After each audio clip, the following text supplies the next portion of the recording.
могу сказать следующее, что принципы должны быть прежде всего касаются транспортной доступности.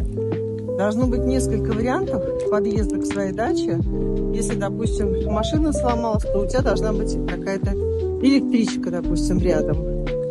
В данном случае у нас в 6 минутах от дома пешком можно дойти до станции Театральная. Это белорусское направление. Плюс, соответственно, доехать до машины тоже не представляется никакой проблемы, потому что дорога прекрасная, строится, и несколько вариантов есть.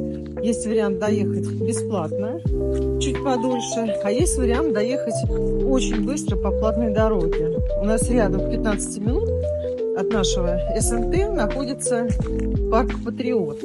И дорога просто великолепная. Это очень важный аспект.